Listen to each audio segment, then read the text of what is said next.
Welcome to Big Blend Radio's Supervision Matters podcast with Rita Sever, a leadership coach, HR consultant, and author of Supervision Matters and Leading for Justice. So welcome, everyone. Today we are going to be talking about teamwork. And I know if it means teamwork that there's going to be some meetings, and I think there's going to be feedback in here somewhere. I just have that feeling, Rita. Is that true?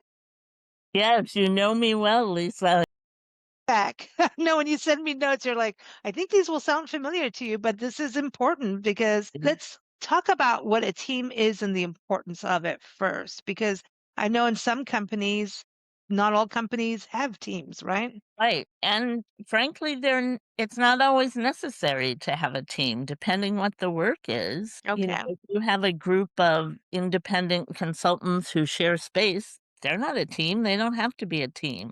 I imagine if you work in a factory kind of setting, you don't really have to be a team because each person just does their job. It's sort of automated and then it's all Mm, controlled. So there are times and places when people can work together and don't have to be a team. But mm, to answer your question, teamwork is about a group of people working collaboratively on a mutual goal for an agreed upon outcome. And ideally, it draws forth people's best skills so that everyone can do their best work, again, in service to the mission or the mm.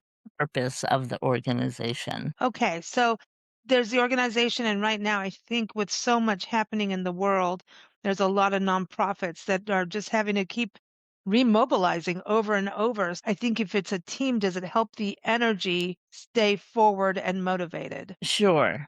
Nonprofits have always led with collaboration, so they're skilled at this, but you're right that now they have to do more with less, and if they don't have a functioning team, then it's gonna be really hard to accomplish what they're trying to accomplish. Oh, Yeah. and also the fact about having a team is like one person could ruin a team. They could really. Absolutely. Hmm.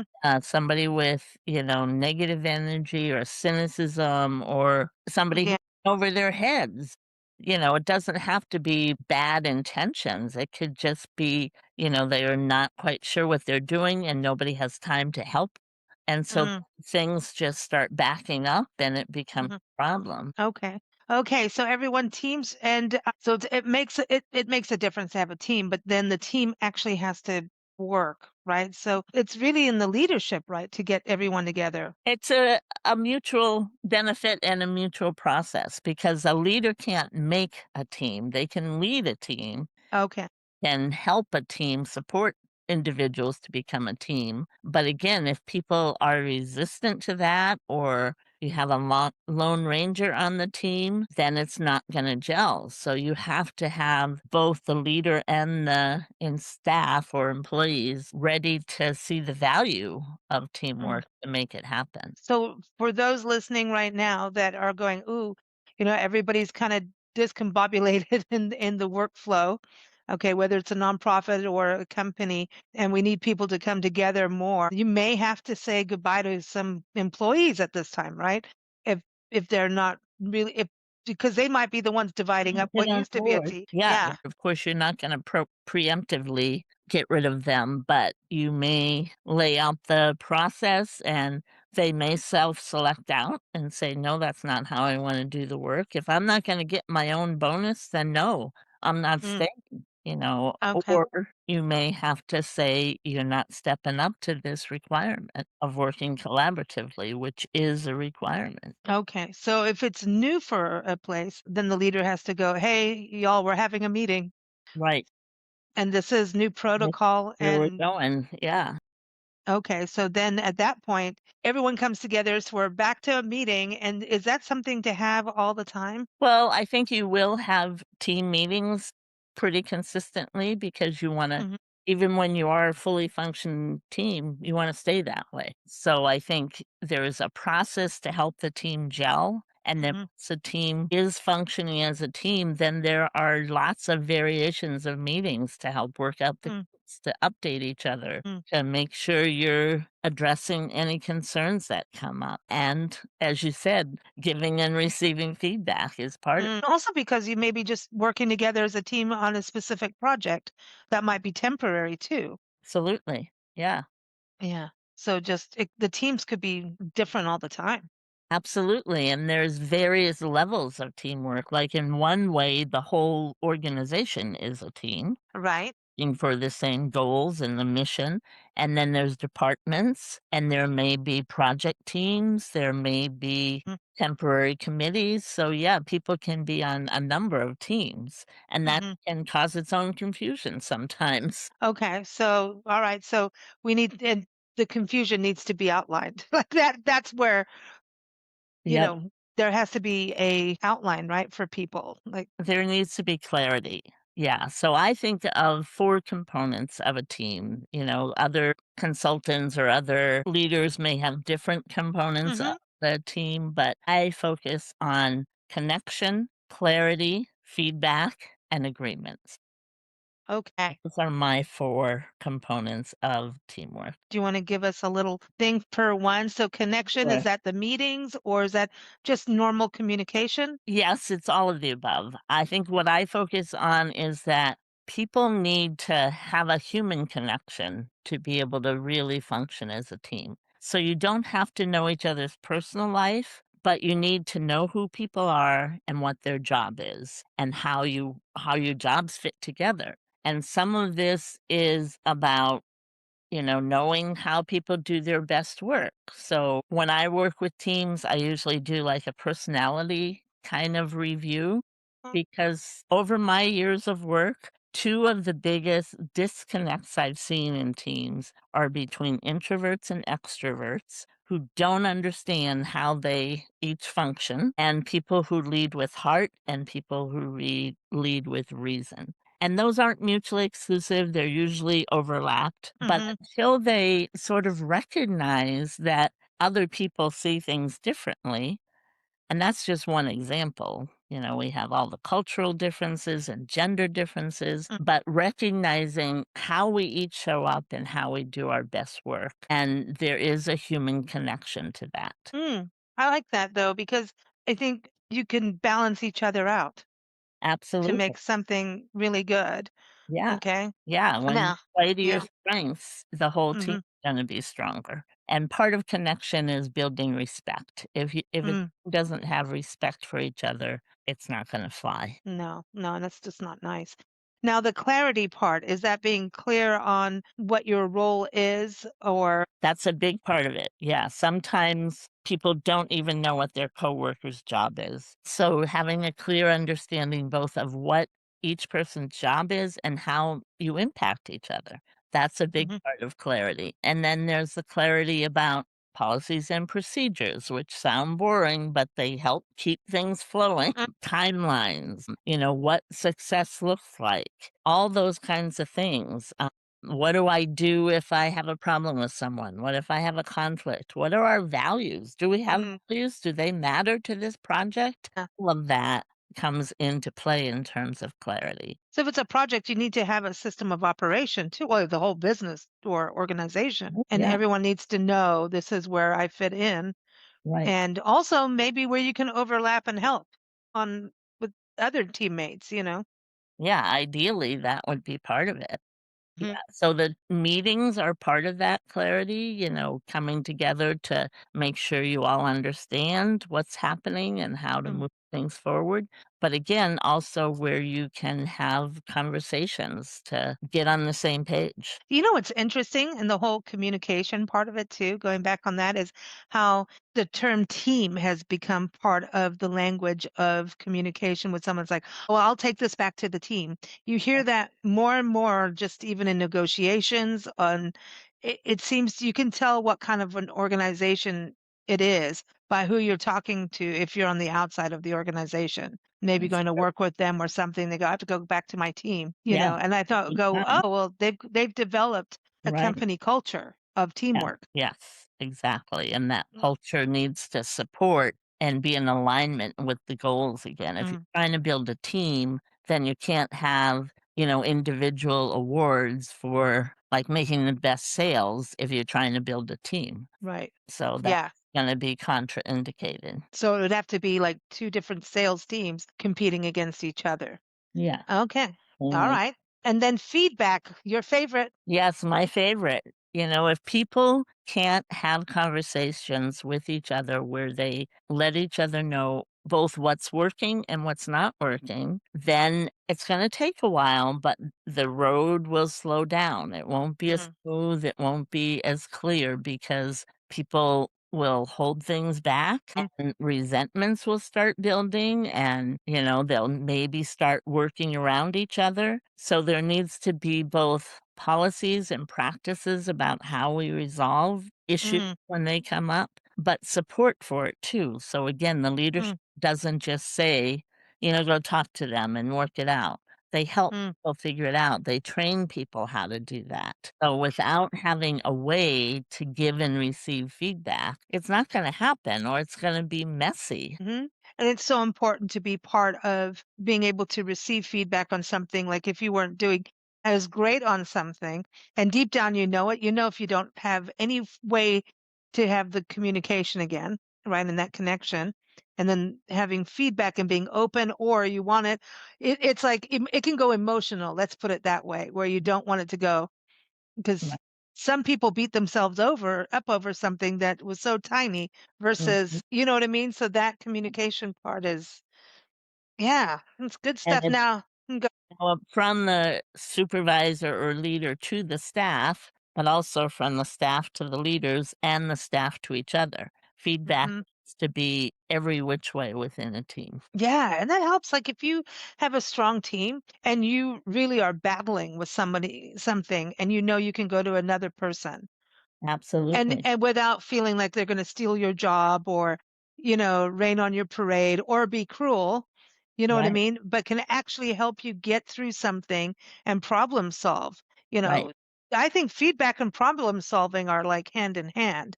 Absolutely, and they are gonna make the team stronger. When a team Hmm. gets through that process, either individually or 2 by 2 Hmm. or as a whole team, it will be stronger coming out Hmm. the other end, partly because they know it's safe. They know if Hmm. they make a mistake, there'll be somebody to help them problem solve. Yeah. And people are both more relaxed to do their job well, but also they can even be a little innovative when it's called for because they're not afraid they're going to get fired. They know there's going to be a process to work it out. Yeah, and it takes away that whole horrible thing of like, oh, I've got an idea and somebody steals it and then presents it.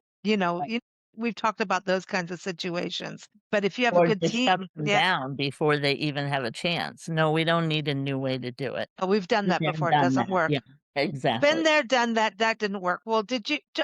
No, Right. We're not yeah, going there. no, don't Yep. fix the wheel that isn't broken. Right, and it may not be trying to fix a broken wheel, it might be trying to clear the path in front of the wheel. Maybe you don't need a wheel at all. I mean, in this day and age, we don't. You can just push a button and, go to space. So I mean, that is the thing. That is such I think this is so important because we have multiple generations working in the same space as well. And Right, so there has to be like, oh, we always did it this way. Now, sometimes that's a really important thing that the younger generation stepping in may need that background right, information. And sometimes, the people that have been there and maybe built the wheel need to learn, oh, wait, there's a whole new thing that we can use to build the wheel that's stronger and better, saves us time, money, whatever it is. absolutely. So I Yeah, think I like that multi-generational yeah, workplaces, yeah, they can be very synergistic when they work well. when they work. Ideas coming together from different generations, different perspectives, it can be bigger, the sum bigger than the sum of its parts. And in different regions, when people start, hey, I'm from Absolutely. Australia. We did it this way down under. Oh, really? We've never even thought of that here. Right, right. I'm not from Australia, but they do the good wine and they have kangaroos. All right. So this is all good stuff. Now, agreements. Okay. So this is Agreement. oh boy. Okay. Yeah, this is where it sort of codifies everything we're talking about because you're making agreements with each other about how we're going to resolve conflict. So, processes, how we're going to be together, how, who's going to clean up the kitchen. Those kind of Not me. mundane things you need agreements about. That's one of the biggest issues in teamwork is who's going to clean up the kitchen. I can't tell you how many times I teams don't care if it's at home or if it because oh, you took my coffee cup. No, you left that food in the fridge for a week. Yeah, and that exactly could actually destroy a working place thing. Isn't exactly it there weird? have Yeah. been teams that have The office bathroom too is another one. yeah, Just saying. absolutely. Yeah.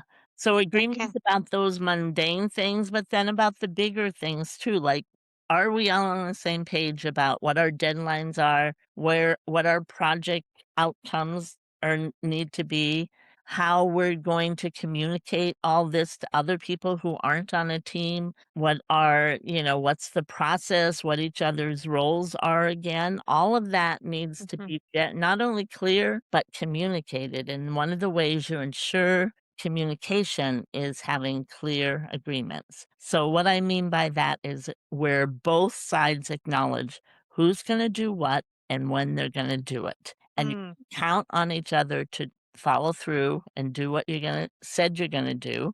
And if something comes up that you can't do it, you let the other person know right away. So that's the essence of a clear agreement. And things that get in the way of a clear agreement are when there's vagueness, like, I need you to go to the meeting next Thursday at the mayor's office. And you say, okay, I think I can do that. I'll let you know if there's a problem. And yet you don't know, I don't know for sure then if you're going to do it or not. Whereas if you finish that line and say, I'll let you know by Tuesday at 5 whether I can do it or not, then I can relax and go, okay, Lisa's got it. But without that, Mhm. I'm left hanging. So, I hate that. yeah. Sorry, this is a pet peeve. People go, that I'm trying to schedule something. And it's like, let's shoot for this. No, no, no. There's no shooting for. It's either you can make it or you can't. I'm not Right. being rude, but this is everyone's time here. There's no, I'll see if Exactly. I show up. I'm not on a vacation in the islands and Right. hoping that, I wake up on time to go to a show or something, go Right. snorkeling. Yeah. Or a vague thing like what sort of like I'll shoot for it. I'll try. Well, Yeah. what does that mean? What This should work. commit to? This Yeah. should. So learning to make clear agreements, both as one-on-one, leader to staff, coworker to coworker, but also as a team. What is our agreement? Who's going to do what? When will we follow up? Makes a huge difference because without clear agreements, things just fall through the cracks. Nothing. And if something starts to go wrong in the agreement, the goals, the pathway, you go back to connection and feedback. Why is this something broke down? And Yes. what our goal was, you could have an agreement that we're going to have this house built. We're Mhm. going to go to Habitat for Humanity and we're going to build a house together, right? And then we're going to have this done for this opening. And then all of a sudden, that's not going to happen because there's a storm. Okay? Right. And Right. and so now we have to get back together and say, what's agreement number two? Or what's our goal now? We have to have those kinds of things. And maybe it's going to take time to get the tools. And one person says, I promise I can drive over here and get them by this date. So, Yeah. because agreements can be broken if there's real reason, right? Absolutely. But you can't just break it and leave it there. You have to No, exactly. yeah. Exactly. You follow up. It's like not making an appointment. There's a reason. You let people know why, and then you reschedule as soon as you can, right? That's kind And of, even that reminds me of even the clear agreement about who's the leader of the project and who makes the call if we oh, to move the date or not. I remember I worked with a leader once who, she'd go on vacation, which was perfectly appropriate and good. And I would say, well, who's in charge while you're gone? And she would say, oh, the leadership team. And I would say, it needs to be a person. They can work with the leadership team, but as push comes to shove and there's disagreement in the leadership team, who makes the call when you're not here? it's like Because, having a vice president. yeah, they may or may not have that title, but the whole team needs to be clear of, if Mm, somebody has to make a call, who is that? Most yeah. of the time, it probably won't matter, but when it does, when there's an emergency or a storm or whatever, Who's Hmm. gonna make the call? Who's in the chain? Because it could be like you have the person who makes a call, but then what happens if they're sick that day, Right, can't come in? Who steps in and goes, okay, I'm going to make the call? And right. sometimes people just stand up and go, look, this is going on too long. Everybody's got, instead of just go, I'm going to make the call. Let's just do it. It's on me. And that's sometimes brave. But if you're in a good Yeah. place of Mhm. teamwork and a good company culture, even if someone stands up and says, look, we need to make a decision, so I'm just going to say let's just do it and I'll take the fall for it. And it shouldn't be that kind of take the fall for it.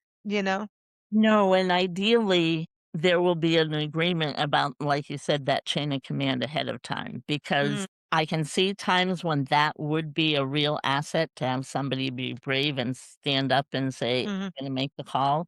And there are other times, if I'm in a meeting, I'm a peer with this person and I strongly disagree with them, then I'm gonna say, "Well, what gives you the right to make that call? I wanna make that's exactly the what I call." was thinking. But I've seen this stuff go down you know and the Ab word is down.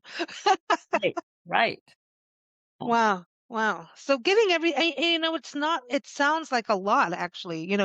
You sent me, here's my points for today. And I was like, well, this is going to be a 5-minute conversation. No, Right, it's not. Because it's a framework, really, is what you're right. building. And building a house, it is a framework, but it's, yes, the mundane to the important, but it's not that crazy because you could be spending too long doing that sometimes. So where does that balance come where someone starts, wanting to, okay. So like a lot of times in organizations, there's someone who wants every little detail all the time to the point of you're not actually able to work. Do you, Mhm, do you know what I mean? They are wanting over feedback and it's almost micromanaging. So when we talk about, I think this is important because there's this over building the framework instead of getting on with it. So that's a culture that the team has to go by project by what it is, right? and I would rather see a team hash that out at the beginning, if you will, Hmm. build Yes. some agreements and say, "At this point, we're gonna move, and we're gonna keep our eye on the prize. What are we trying to do here? And who's Mm-hmm. gonna make the call if we get bogged down?" So working out those details ahead of time, so you don't have to keep getting to that point in a project where, yeah, somebody is bogging it down and nobody knows what to do. Because there are people who do that, the paper shufflers. Right, Like, look, I and got all these numbers, and all I want to do is fill out all these forms so I look good.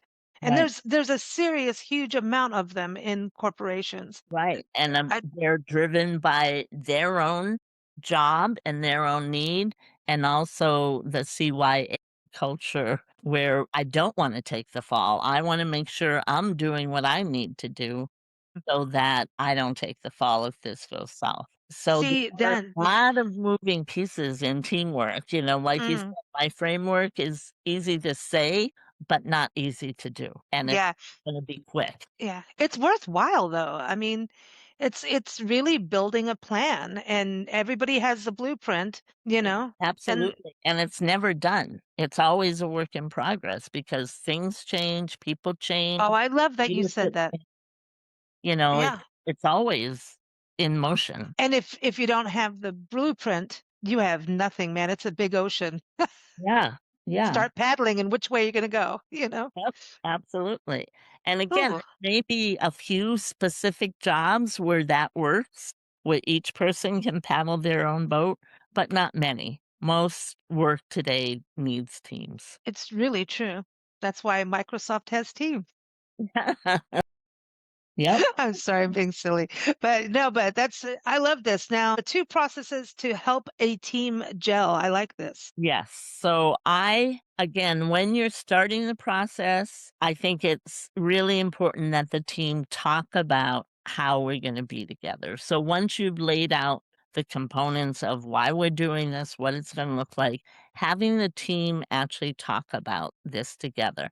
And I have 4 questions. We will be successful as a team if we, and have each person answer that question and then put them together and see if you're aligned. The second, these are fill in the blanks. The second one is something I wonder about in regard to this team. So that was sort of raise issues that haven't come up yet, but probably are getting in the way of people doing their best work. a strength or quality I bring to this team, and then what do I need from my coworkers to do my best work? Wow. Yeah.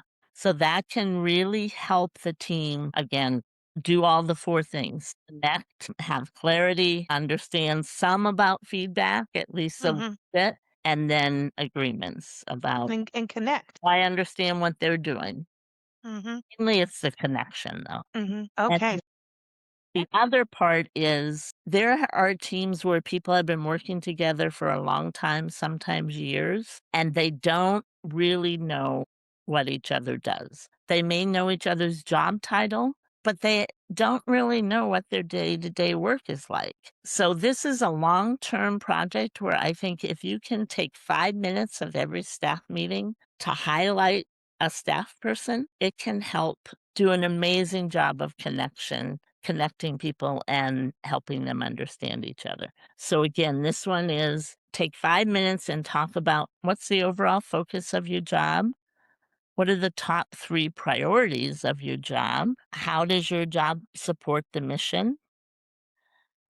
What do you spend most of your time doing, which may be very different than the priorities? And then again, what do you need from your coworkers to be successful? That is a really good, I love these two processes and questions. I Okay. think it's just such a great way of connecting. And it is interesting because when you said there's two, coworkers that have been working together for years, my mind immediately jumped to, and they're so used to it. So when someone new comes in, good luck to the newbie, Right. coming That's in. true. Because a lot of times they might be working, they've got their teamwork down, they know each other so well. That's And there's a lot of that, which is great, right? But as a company evolves or it grows, same as an organization, here comes the new person, one or two new people. It's now a disruption. Now we have change. Now this is going to mess up the flow. So good.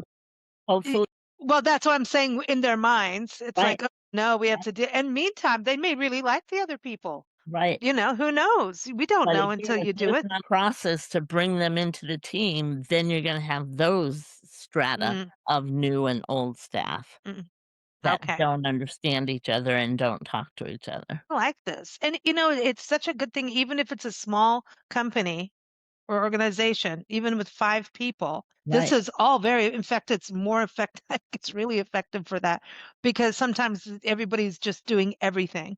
right. In a small organization, especially, the nonprofits that are maybe dealing with volunteers. And then sometimes that, I think this actually goes with the volunteer part as well, because Absolutely. you have the same problems. It's just people Right, working together, whether it's volunteer or not, right? That right. same, Yeah, and sometimes in that situation, doing this job information report, they may say, "I'm doing fundraising, I'm doing IT, I'm doing reception." and Somebody cleaning the sink in the bathroom. Right, and somebody then needs to go, "Wait a minute, that might have made sense 5 years ago, that doesn't make sense now, we need to fix that. What is your actual job? We need to figure that out." Now, now you sound like George Costanza from Seinfeld. What is your job, George? That's funny. Sorry, but that's hysterical. But no, really, I think that is it keeps everybody on their toes and keeps it fresh and Absolutely. open, Yeah, I heard something today, because I watch all kinds of business stuff, and guy said he's a big leader in the finance world, and he goes, the way he runs his company, someone came in and was doing a tour and going, "Why is everybody so happy?" He goes, "That's our company culture. If you're right, not happy all the time, it is not up to you to make everybody else miserable. If there's a problem, we need to solve it now." And he right, says that here's the thing: if you're having a great that you come in to work and you're happy, he said, wear it on your face. right. And I thought that is really cool. Like share the happiness Yeah, because that's it wonderful. breeds. And I thought, coming into the conversation today, that is really good. It's like share the happiness. If there's something wrong, something has to happen. Right, that's great, yeah, sounds like they have an amazing culture. Yeah. And if somebody's rude, he also said he fires them. So Uh-huh, that's it. And that, I don't think it's bad to talk about that too. Like right, this doesn't, you true, have to be strong. If you don't put up the boundary, right. then, Then you you're gonna know, mess up your team. Absolutely. This is so cool. This is why supervision matters, everyone. Yeah. Supervisionmatters.com. There's a book Yeah. about that, right, Rita? Yes, absolutely. And leading for justice, I think this really helps. When you're doing that kind of leadership, everybody needs their team. They need, Yeah. it's a relay Absolutely. race. Right. Exactly. You can't do it alone. I Mm-mm. just wanna say 2 things before we wrap up. One is we alluded to how I talk about feedback a lot. I just wanna remind people if they haven't seen it, there's at least 1 or 2 shows about We feedback. can link them. We Yeah. will link them from the Great. episode notes. And I will send you these questions for these 2 processes so you can link. Everyone can see them. We'll have it in the notes on bigblendmediahouse.com. And that link will be there in all the episodes, wherever you're getting this, Spotify, Apple, wherever. It'll all be there. Awesome, Rita. Always Thank good you. to talk to you, Lisa. This is one of my favorite ones today. This was great. Thanks for listening to Big Blend Radio's Supervision Matters podcast with Rita Sever. Keep up with Rita at supervisionmatters.com and listen to new episodes every third Friday at 12 p.m. Pacific Time, 3 p.m. Eastern Time on bigblendradio.com.